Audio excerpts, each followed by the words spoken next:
Welcome back to Ghost Pirate Entertainment. I'm your host, Kanan Becker, and today I give you 10 horror movies that I highly recommend.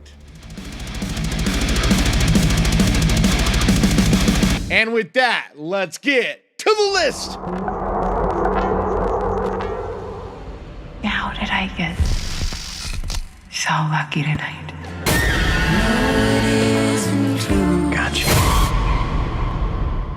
Strange Darling is a 2023 horror thriller written and directed by J.T. Molnar. It stars Willa Fitzgerald, Kyle Gallner, and Barbara Hershey. Nothing is what it seems when a twisted one-night stand spirals into a serial killer's vicious murder spree. So I'm gonna have to ask you a question. Are you a serial killer? What did you just say? In my opinion, without a doubt, this is the best horror movie that's flying under the radar this year. Nobody's talking about it, and they really need to. It's creative, it's creatively shot, everything about it, you could tell that everybody involved really cares about it. It's shot on 36mm film, so it has this really rich, deep color tones, and it just pops off the screen. It's one that's still in theaters at the time of recording this, and so if you're seeing this around the time of release, definitely still get out to a theater and support this movie, not only to support it, but I'm telling you, it looks amazing on the big screen. But the performances in this are what really shine. I'm very well aware of Kyle Gallner, and I'm so impressed with so many movies he's done. Not too long ago, I saw him in Passengers, which I thought he was incredible in, but he's just a phenomenal actor. But Willa Fitzgerald, she was the surprise of this because she really goes for it in this. I mean, we're talking Mia Goth levels of going for it. And I wasn't really familiar with her. I saw her in The Fall of House of Usher on Netflix, but other than that, I didn't really know much about her. But I am so impressed with her now and just can't wait to see what she does next. But this movie is surprising and twisted. It goes in a lot of different directions and it'll keep you guessing throughout. So absolutely do yourself a favor and either go and see this in theaters or rent it on VOD when it's released. Either way, you gotta see this movie.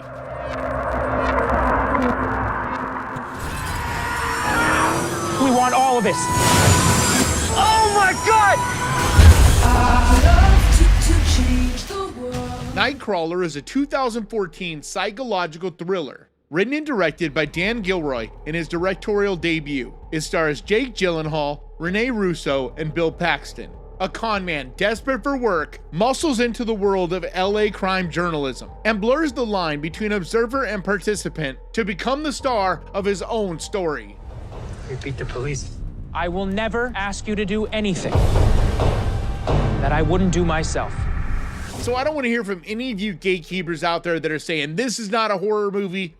I'm not exactly saying that it is. I listed it, like I just did a second ago, as a psychological thriller. But I do think a lot of the things that it deals with, the tone, the overall look and energy and vibe of this movie, goes more into the horror realm than I think most people will expect, especially if you haven't heard much about this movie, because it gets incredibly dark and vicious, especially in the final act. Either way, if you're a fan of horror, more than likely you're gonna enjoy what they do here. It's just dark and moody, yet very real, and feels like you're on the streets in these crazy situations throughout this movie. Jake Gyllenhaal is just transformative in this role. It's one of my favorite roles I've ever seen him do because he literally just becomes this character. And you can't stand him, but you also can't look away. Like he's like a car wreck you just can't look away from. Either way, if it's one you've never seen, I think you should absolutely add it to your list.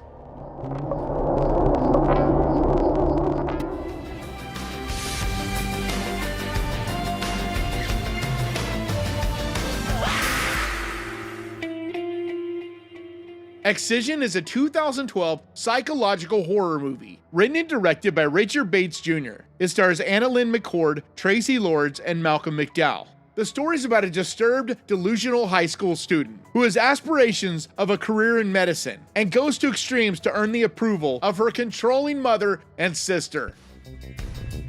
Can you contract an STD from having sex with a dead person? Here's another very dark, really twisted, weird, uncomfortable, demented little movie. It's one of my favorites in that category of movies that are just very bizarre, but very dark, very uncomfortable, not happy ending kind of films, but just warped and twisted on every level. Because I think if you have a list of things that offend you, there's a good chance this movie is going to check off one of those boxes. But it's incredibly well performed by Anna Lynn McCord. And it's a shame you don't see more of her because I think she's one hell of an actor. But if you like them dark, strange, and uncomfortable, this is a fantastic pick.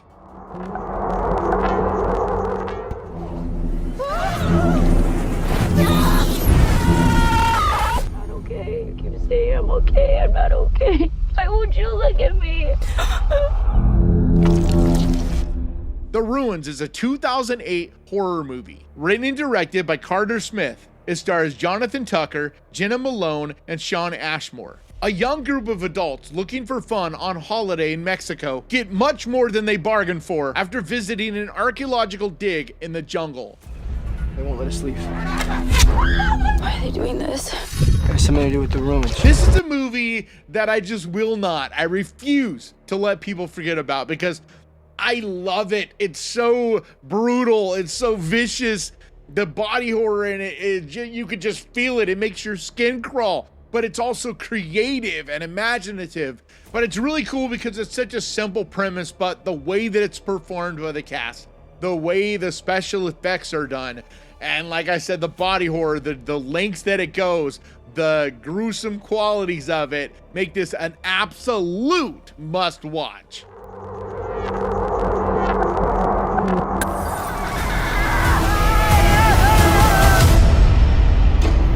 You just never know where the day's gonna take you. Coming Home in the Dark is a 2021 New Zealand psychological thriller. Directed by James Ashcroft, it stars Daniel Gillies, Eric Thompson, and Miriam McDowell. Ruthless drifters take a school teacher and his family on a nightmarish road trip that forces the man to confront his past. I should probably introduce myself, shouldn't I? I'm Mandrake. I'm a magician. I make things disappear. This is a brutally dark film. It is oppressive in ways. It is not a happy movie by any means, not a fun movie, but a very bleak, disturbing kind of film. And there are some brutal moments in this, things that I did not see coming and really caught me off guard. But for people that appreciate the dark and twisted, real world feeling horror like See No Evil, then I think this is one you can't miss.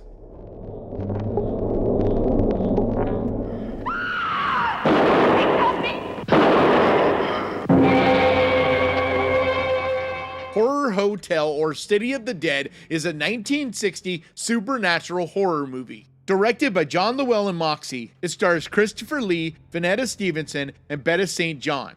A young college student goes to a creepy Massachusetts town to research witchcraft. Leave Whitewood. Leave Whitewood tonight. I beg of you. What power? Leave before it is too late.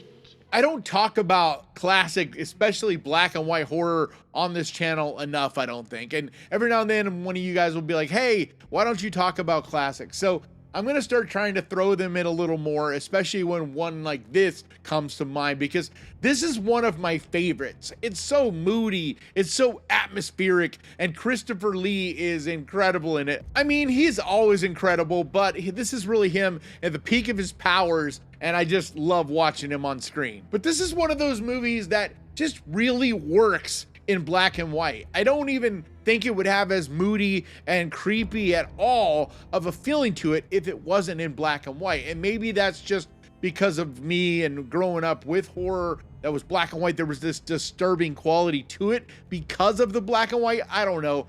But either way, for me anyway, this movie really works on that level. So it's another one that I think is a lot of fun if you're ramping into the Halloween season and you want to start watching a movie here and there to just kind of get you going before we jump into September next week. And then at least on this channel, it's full on Halloween season. But this is just a fun movie. It's dripping in ambiance and atmosphere, and I think you could definitely have a good time with it.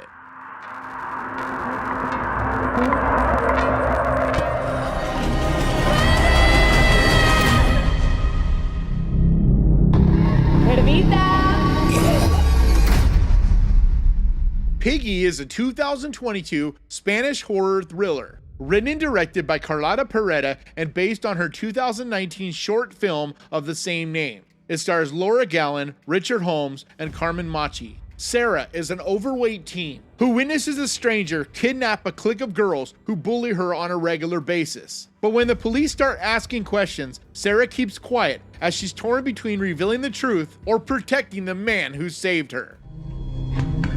Asco de tía, mírala, por favor. ¡Me llaman cerda! Oink, oink, oink. Por eso no bajo y tú no haces nada. This is an incredible movie and a real crime that more people didn't take notice of it. It didn't get more buzz or publicity. It's over on Hulu last time I checked, and so it's not like it's that hard to find, but it's so incredibly well put together. The acting, the pacing, the directing, the cinematography, the choices, the script in general, and the directions that it goes. It's constantly surprising. Just the whole setup is unique. And then the way it plays out, it feels unique throughout the entire movie. Even though some of the things you see are things you've seen before, just the way that it's put together feels very fresh and original. But the performance of Laura Gallen is what is just so truly special and really one you just gotta see, because as someone who was bullied a bunch as a kid, I connected with this character so much, and she just does an incredible job of feeling so real. You can really feel the emotions. You can really feel the pain, the fear, all these different things that she's going through in this film. You can really, really feel it. And a lot of movies can be really good through the majority of it, but then the very end kind of drops the ball a little bit.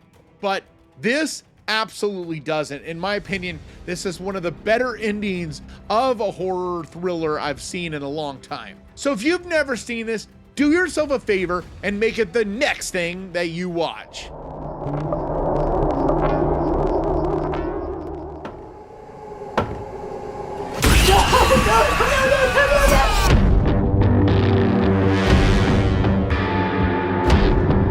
Candyland is a 2022 horror thriller, written and directed by John Schwab. It stars Owen Campbell, Olivia Liccardi, and Sam Quertin. A seemingly naive and devout young woman finds her way into the underground world of truck stop sex workers. But things quickly take a dark turn. Are you gonna go home? You can't go home. We have a rule. You stay, you work. But if you work, we take care of you, because it's rough out there. I mentioned this a number of times last year because it was one of my favorites of the year.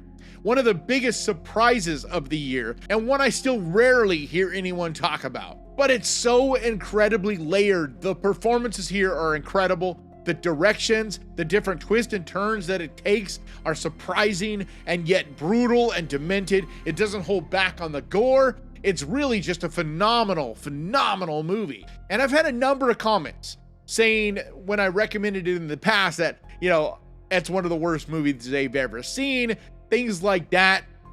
So it's not going to be for everyone, and nothing really is. But it's a dark, slow burn that's twisted and very dialogue driven, but the gore and the violence that do happen in it will grip you and really have an impact. But I think the way that it's written, the dialogue, the way it's shot, the performances, it really is a special, special little movie. And for the right audience, if you enjoy twisted, psychological slow burns, I think you should definitely check this one out.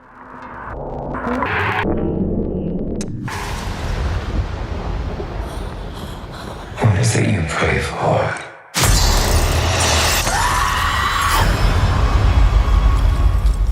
Hellraiser is a 2022 supernatural horror movie, directed by David Bruckner, and is the second adaptation of the 1986 novella The Hellbound Heart by Clive Barker. It's a reimagining and not a sequel, and stars Odessa Zion, Jamie Clayton, and Goran Visnik.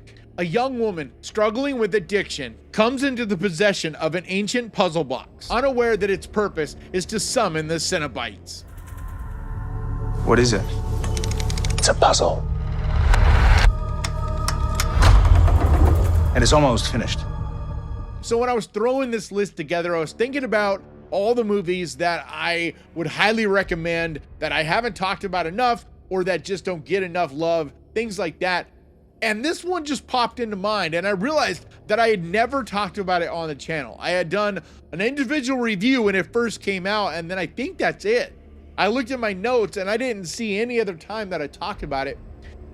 But this movie frustrates me because I really, really enjoy it. And I don't think it's a perfect film by any means, but I love the look, the style. I felt it was an original, different way to take this franchise and this story into the future. But unfortunately, I guess it just didn't get enough love. I don't know. It didn't make them enough money. I don't know what it is, but Hulu they were supposed to make a sequel, but I haven't heard a single peep since, like, if they're going to. Other than when this first came out, there were, David Bruckner talking about he had ideas for a sequel and this and that, and just obviously set up to have sequels. But it's a bummer, and it kind of reminded me of Alien Romulus. And I hope we get a sequel to that, because it's one of these films when you're doing a reboot. In Alien Romulus's case, it's not exactly a reboot. It's more of a requel, just like a soft reboot.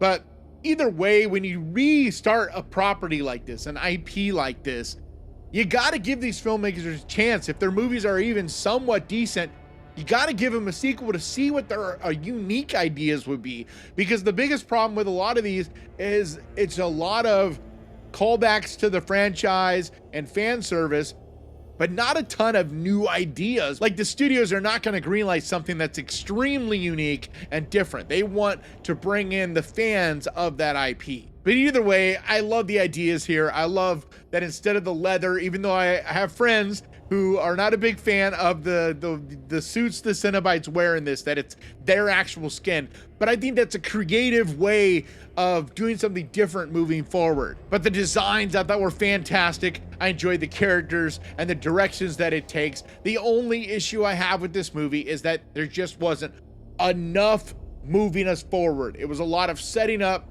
something, and if we never get a sequel, that's a bummer. But either way, I think this movie gets kind of a bad rap and deserves more love, so I wanted to talk about it on this list. Don't let them bury me. I'm not dead. The Serpent and the Rainbow. The Serpent and the Rainbow is a 1988 horror movie, directed by Wes Craven with a script by Richard Maxwell. It's loosely based on a true story and stars Bill Pullman, Kathy Tyson, and Zake Smoka. An anthropologist goes to Haiti after hearing rumors about a drug used by black magic practitioners to turn people into zombies. There's a door to the mystical, and you just walk through it. So this, like I said, is loosely based on a real story. And it's really fascinating if you go down that rabbit hole to find out about the real situation. But this movie is so good. It's one of my favorites, especially when we're talking about one that doesn't get enough love. It's just so creepy and moody and a real psychological mindfuck, because the entire movie, you're constantly questioning what is really happening to Bill Pullman, because the things that he sees, are not all real, but some of them might be. And just the whole delusion that he kind of is in through the majority of this, it's really cool. But it's also like a mystery, and there's a real kind of almost detective element about it too that I really enjoy. But it gets dark and pretty brutal at times as well. But I think out of all of Wes Craven's films, this is the most underappreciated. So if you've never seen this, I think you definitely should. Either way, do yourself a favor this weekend, pick one of the movies off of this list, grab your popcorn and your candy, and enjoy!